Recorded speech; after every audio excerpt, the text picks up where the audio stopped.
In GE14, overseas postal voters faced an impossible challenge.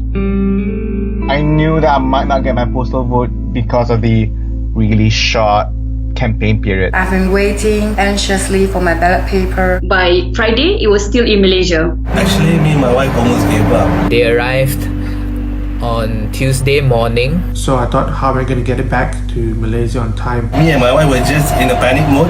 I was like, I felt hopeless already. If you're in Hong Kong and you get your postal vote on a Wednesday, the day of election, you will be very, very pissed off. Can I say pissed off? And that's when a global movement began. AKA The giant global Gotong Royale. Malaysians all around the world got organized. The first step was about getting all the votes from around New Zealand, from around the country, was in time. So subsequently, I started a Facebook post to suggest to collect money to someone who would actually hand carry the postal ballots back home. I texted Chu Yilim and asked her, are you willing to go back to Malaysia to do this for all of us? And the response was instantaneous. When I knew that my postal vote had arrived in Dubai, that was the same time I decided that I would fly back. If there were any votes that needed to be delivered, I would gladly take them with me. I also share a Facebook post so that if there's any overseas voter who want to bring back their vote, I will be able to help. And I can help, ferry some votes back, thinking that it's going to be like only one or two. Once couriers volunteered, voters rushed to meet them. Okay, come.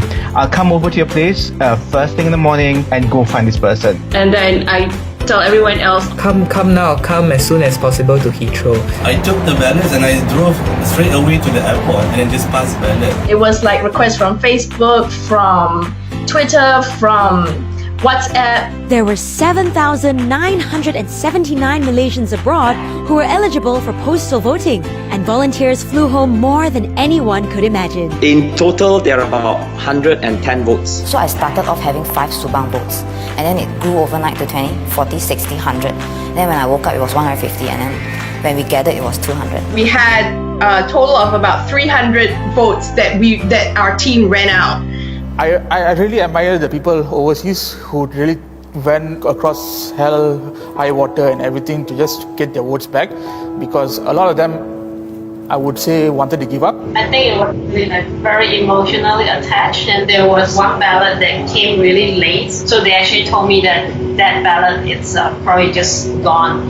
So I was almost crying. Every Malaysian citizen, whether they are in Malaysia or abroad, should have the equal right to actually voice their opinion on the country's future. And they are my family. We are not Malaysia. We should help each other. Because every Malaysian is connected, even if they're strangers. On social media, I can see people banding together. These are total strangers. Most of them put their trust for the stranger. I don't really know her actually. I just met her on Saturday. At first, we were a bit suspicious about this person because we don't know who he was. To me, they were not strangers. I trust you. Please use my credit card, and I'm willing to sponsor for a ticket to Penang. We were all Malaysians, and there was no need to question anymore. They don't say that, oh, this is so difficult, I'm not gonna do this. But it's not like that. People is like, oh, never mind, I'll do it for you. There's such a strong will of making this happen. Everyone's going above and beyond to help each other.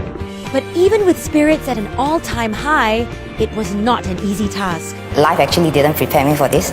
It was very messy. The GE14 Postal Voters discussion group on Facebook had a hard time keeping up. Practically every seconds we get 3 to 5 new requests. Just before I can start replying, there's already one answer jumping out. So I was like, whoa. And overseas organizers suddenly had more on their plate. So there I am. I'm trying to sort out runners still as well, because we suddenly have all these new spots coming up, and we have to find a runner then to connect them to those spots. It was something that, yes, we had prepared for, but those extra ones that came in, we hadn't accounted for them, so we were pretty much on the fly. Even volunteers back at home were having a hard time. It was pretty messy. This all arrangement is not easy. Many decision is make it on the very last minute. The time to actually send the ballots was actually very short, so it was like all over the place. The people who will carry the ballot back to the state, we also decide maybe 2 hours before the bus depart. Some of the envelopes that I held easily went through 5 hands. Some went through 6. But nothing could stop this movement. It felt like just plug the holes.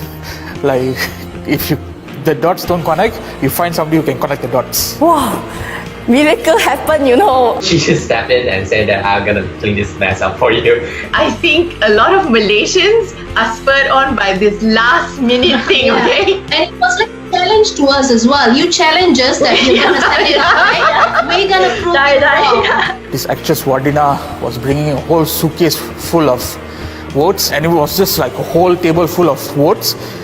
And we all were just like, okay, I need this, I need that, I need this is mine, this is mine.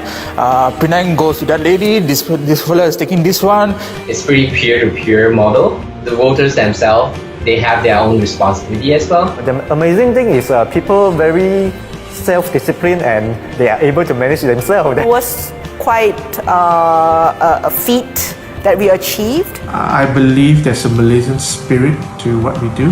There's a Malaysian way. There's a Malaysian way. Malaysia boleh, I think. I don't know. Maybe it's Malaysia boleh. And Malaysia boleh, even in mid-flight. In the whole flight, she was trying to find other Malaysians, like, you know, going from row to row. Are you going to Penang? Are you going to JB? And then during the transit in Dubai, she even tried to find a Malaysian traveling on Singapore Airlines who could bring the JB vote. And Wilson? Well, he was on a mission. And there was one which was delivered mid-air. Like someone sent to me, they said there's someone on your plane. And I said, I mean, how am I going to find out who this person is? Then they said, you have to find out somewhere, you know. So the cabin crew helped Wilson find his mystery woman. When I sent the ballot, there's this lady. She said that, oh, I was expecting you. So it was like everyone seems to be playing a part in this entire operation. It felt that so many people, that not just us, right? There's people around the world are pouring into effort to make sure that the ballots pass from one hand to the other hand and to go as close as possible to the RO office. Yeah. And we couldn't give up. Yang penting buat dulu, fikir kemudian. Everyone wanted to be a part of this, no matter the circumstance. I didn't register early April this year. So then because of that, I was like, if I can't vote, why not I bring back 5 votes? Even if they were too young to vote. Someone who was trying to deliver their ballots to the RO office on the way, and then there's this police, and they just knock on the door and say that, hey, nak hantar kat mana tu? And I'm like, tak apa. Then he's like, okay, jom. Tapi kena ikut lah, nanti kena tinggal. And even if their vote wouldn't make it. I knew from the start because my ballot wasn't gonna make it. It arrived in KL at 2:30 p.m. So 2.5 hours to Perlis, come on. But so what? You know, like other people could make it. We just help them, we just do it together to help them. Even right up to the last leg, volunteers tried their hardest. 6 pagi saya sampai ke Muar. Saya call RO untuk saya hantar pukul 7.30 ataupun 9.8. Jadi saya pun desak dia sikit-sikit. Desak dia. Itu tak apalah, hantar je pukul 8. Saya sampai pukul 8, saya hantar. 1 lepas untuk paling pagi. Every vote count in their eyes. Yeah, even one vote, they're willing to stand, you know. So I see their semangat lah. Oh my God. I said, I want to cry already. I see their face, ayu. Malaysians from all around the world set an example of what it truly means to be united. I didn't want to let anybody down. I didn't want to say no to anybody. Amira made the decision to buy a ticket that day itself, and she was willing to pay the price of the flight ticket for Chewy to go home. You know, just pay first and then do the crowdfunding later. I have so much hope on Malaysia. Everyone can actually do something, and if they really want to help. We help each other, yeah, bergotong royong, right? Then everything can be solved lah. Everybody is loving our country, so that make them so beautiful. Truly, I appreciated the whole gotong royong concept. I'm so bangga become one of the small part on the on this movement. No one was too small. Everyone was equal. One vote ain't making any difference, but it makes a difference for the people sending their votes in. How much strength each one of us have collectively. We could just really see the spirit of Muhibah. I was surprised, I was shocked. Of course, it was a very emotional moment. And we still united as one Malaysian people. And that actually struck a chord in my heart. I feel amazed by Malaysian resourcefulness and the lengths that they go. Those people actually are super, super semangat and then so generous. And I'm glad that even though we're away, thousands of kilometers away from Malaysia, that spirit is still there. And I'm very proud of that. Together, we made every vote count. Please share your story.